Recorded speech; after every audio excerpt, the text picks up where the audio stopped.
और अपने स्वयं के एजेंडे के अनुरूप ही उन्होंने अपने वक्तव्य को यहां पे रखा है। मुझे आश्चर्य होता है कि हमारे नेता, विरोधी दल, वरिष्ठ सदस्य हैं, इस सदन के माननीय अध्यक्ष भी रहे हैं और प्रदेश सरकार में मंत्री के रूप में भी उन्होंने कार्य किया है, एक लंबे समय से सार्वजनिक जीवन में है।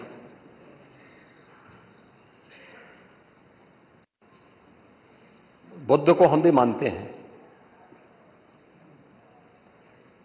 लेकिन हमें इस बारे में भी जानना होगा कि एक लंबी परंपरा भारत की है और भारत की उसी परंपरा के अनुरूप भारत की विरासत और विकास के समन्वय के साथ ही सरकार कार्य कर रही है। मैं प्रदेश के प्रशासन या अपने स्तर पर प्रदेश के जिस सांप्रदायिक माहौल की आप चर्चा कर रहे हैं, आप सभी माननीय सदस्यों ने जिन मुद्दों को रखा है, मैं उस पर बहुत वो नहीं कहूंगा, क्योंकि एनसीआरबी के जो आंकड़े हैं वे इस बात को बताते हैं कि 2017 से लेकर के लगातार अब तक प्रदेश में सांप्रदायिक दंगों की जो स्थिति है उसमें 97 से लेकर 99% तक कमी आई है। ये एनसीआरबी का डाटा है। और जो जिसको वास्तव में आप दंगे कहते हैं, ये दंगे उत्तर प्रदेश में 2017 से लेकर के अब तक नहीं हुए हैं। और मैं वही आपके पिछले कार्यकाल के दौरान बताता हूं, 2012 से 2017 के बीच में, ये भी एनसीआरबी के ही डाटा है, प्रदेश में 815 सांप्रदायिक दंगे हुए और 192 लोगों की मौत उसमें हुई है। मैं उस पर चर्चा करूंगा। उससे पहले भी 2007 से 2011 के बीच 616 ऐसे सांप्रदायिक घटनाएं हुई हैं जिनमें 121 लोगों की मौत हुई थी। महोदय, जो बात यहां पर माननीय सदस्य शेख इकबाल महबूब ने संबल के बारे में लिखा, माननीय सदस्य कुंवर रघुराज प्रताप सिंह जी ने यह बात बहुत स्पष्ट की कि हम तथ्यों को छुपा करके कब तक जनता को गुमराह करेंगे। हर व्यक्ति जानता है कि माननीय न्यायालय के आदेश पे सर्वे का कार्य हो रहा था और सर्वे हो रहा था। दूसरा, मैं आपसे पूछना चाहता हूं, आप पश्चिम में जाएंगे, पता नहीं आप कैसे हैं, आपके पूर्वज भी हो सकता है, और पश्चिम उत्तर प्रदेश के हमारे सभी लोग अपने सामान्य संबोधन में राम राम ही कहते हैं, तो जय श्री राम कहां से सांप्रदायिक संबोधन हो गया? कहां से सांप्रदायिक संबोधन हो गया? हमारे यहां हम जगते हैं, राम ही राम बोलते हैं, मिलते हैं, राम राम का संबोधन होता है, और अंतिम यात्रा में विदा करते हैं तब भी राम नाम सत्य है ही बोलते हैं। राम के बगैर तो हमारा कोई काम ही नहीं है। और अगर जय श्री राम किसी ने बोली दिया तो इसमें उत्तेजना का मतलब, ये नियत आप समझ सकते हैं उस नियत को। ये चढ़ाने वाला नहीं है, ये चढ़ाने वाला नहीं है, ये चढ़ाने वाला नहीं है। एक दूसरा, आपने कुंदरकी की जीत को वोट की लूट बताया। आप एक सदस्य का अपमान कर रहे हैं। आपके सदस्य की तो जमानत जब्त हो गई वहां पे। और क्या ये सच नहीं है? इस समय तो आज डिजिटल मीडिया का है। वहां का पठान, वहां का शेख सब कह रहे साहब हमारे पूर्वज तो हिंदू थे और आप भी, आपके पूर्वज भी हिंदू थे। क्या ये सच नहीं है? और क्या ये सच नहीं है कि देशी और विदेशी मुसलमानों की आपसी भिड़ंत है जो वर्षों की लड़ाई को लेकर के वहां चल रहा है। आप लोग सच पे पर्दा डालने का प्रयास कर रहे हैं, लेकिन एक चीज जरा नोट करना कि सूर्य को, चांद को और सत्य को बहुत देर तक छुपा कोई नहीं सकता है, और सत्य जरूर सामने आएगा। और उसी सत्य के बारे में कहा जा रहा है। नेता प्रतिपक्ष कह रहे थे कि वहां की स्थिति ऐसी है कि अगर मंदिर आ भी जाए, क्या मंदिर बन जाएगा? मैं कहता हूं, ये तो बाबरनामा भी कहता है कि हर मंदिर को तोड़ करके एक ढांचा खड़ा किया गया। आप तो एक श्रेष्ठ ब्राह्मण कुल में आपने जन्म लिया है।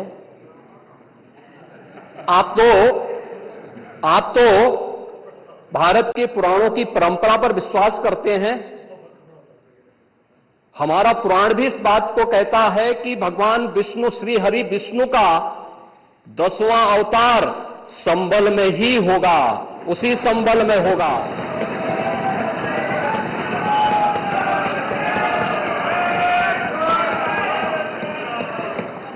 और यह तो केवल सर्वे की बात थी। माननीय न्यायालय के आदेश पर जिलाधिकारी का मतलब जिले का एडमिनिस्ट्रेटिव हेड, पुलिस अधीक्षक उस जिले की पुलिस फोर्स का मुखिया है।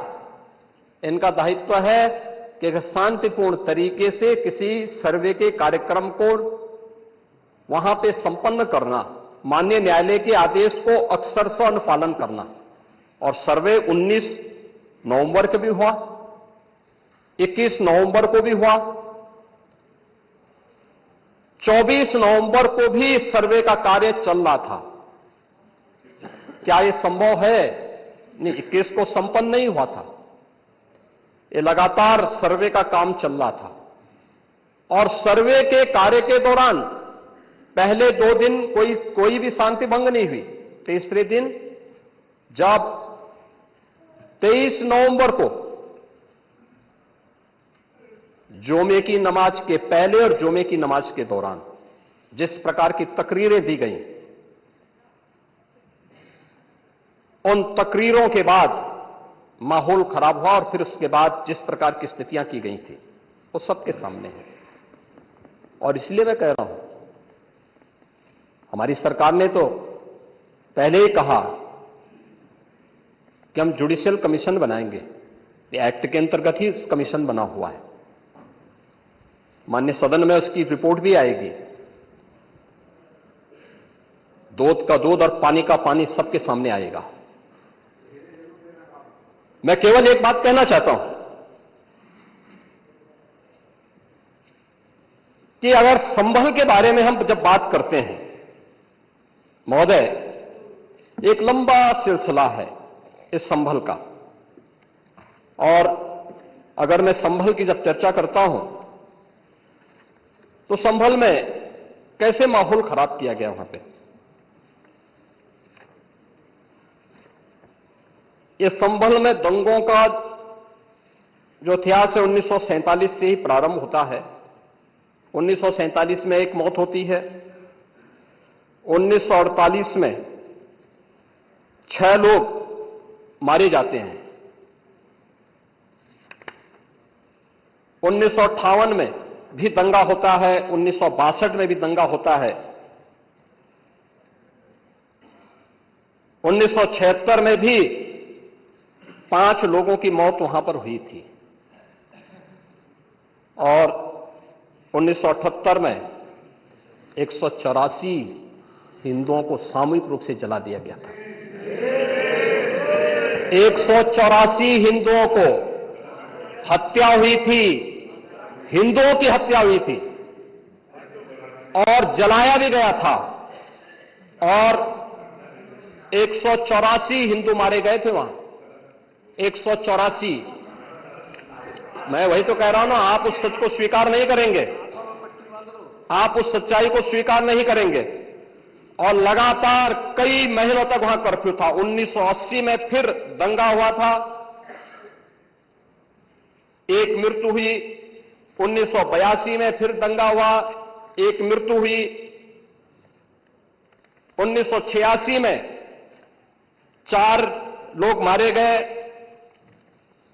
और 1990 फिर 1992 में 5 मौतें हुई, 1996 में 2 मौतें हुई।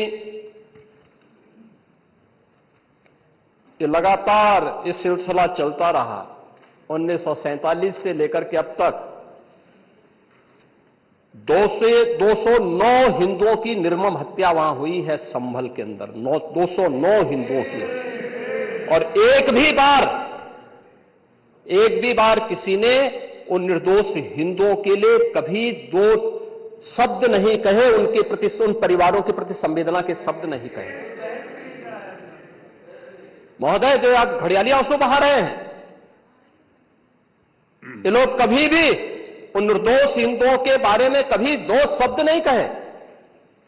वहां पर 1978 में जो दंगा हुआ था, महोदय, किस प्रकार की स्थिति थी। एक वैश्य जिसने सबको उधार दे रखा था पैसा, और उस बात को मानता था कि साहब मैं तो सबको पैसा देता हूं, मेरे यहां तो सब व्यवसाय के साथ जुड़े हुए हैं। अगल बगल के हिंदू दंगा होने के बाद उनके घर में इकट्ठे होते हैं। इकट्ठा होने के बाद उनको घेर लिया जाता है। घेरने के बाद वो बोलते हैं, भाई आप हमें क्यों घेर रहे हैं? कहा जाता है, नहीं, क्योंकि तुम इन हाथों से पैसा मांगोगे, इसलिए उनके हाथ काटे जाते हैं, फिर उनके पैर काटे जाते हैं और फिर उनका गला रेंद करके हत्या होती है। ये लोग सौहार्द की बात करते हैं। शर्म नहीं आती इन लोगों को सौहार्द के बारे में चर्चा करने में। 1978 से जो मंदिर आज निकल रहा है, 1978 से इन लोगों ने कभी खोलने नहीं दिया उस मंदिर को, जो आज बजरंगबली का मंदिर निकल रहा है। जो वहां पर आज 22 कुएं किसने बंद किए थे? इन 22 कुओं को भी वहां पे बंद किया गया। और वहां का माहौल इतना तनावपूर्ण किसने बनाया था? ये पत्थरबाज कौन थे?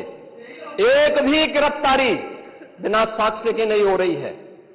और याद रखना, जिसने पत्थरबाजी की होगी, जिसने माहौल खराब किया होगा, उसमें एक भी बचने वाला भी नहीं है। एक भी नहीं बचेगा। हम माननीय उच्चतम न्यायालय के आदेश का पालन करते हैं, सम्मान भी करते हैं। और क्या संविधान को आप मान रहे हैं? क्या आप लोग संविधान के प्रति सचमुच वचनबद्ध हैं?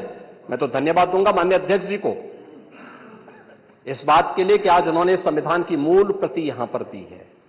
बाबा साहब भीमराव अंबेडकर जी ने 26 नवंबर 2049 को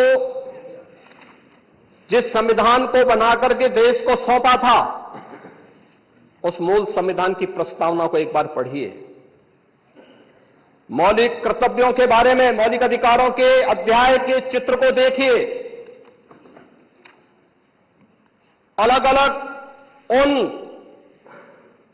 आर्टिकल के उस पृष्ठों का अवलोकन करिए।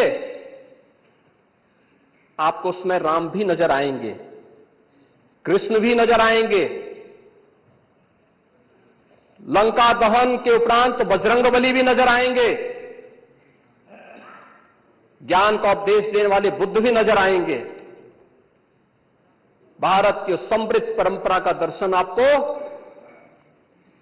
उस संविधान में मिलेगा जो बाबा साहब भीमराव अंबेडकर ने दिया था। लेकिन उस मूल संविधान में कहीं भी धर्मनिरपेक्ष या पंथ निरपेक्ष या फिर समाजवाद शब्द नहीं है।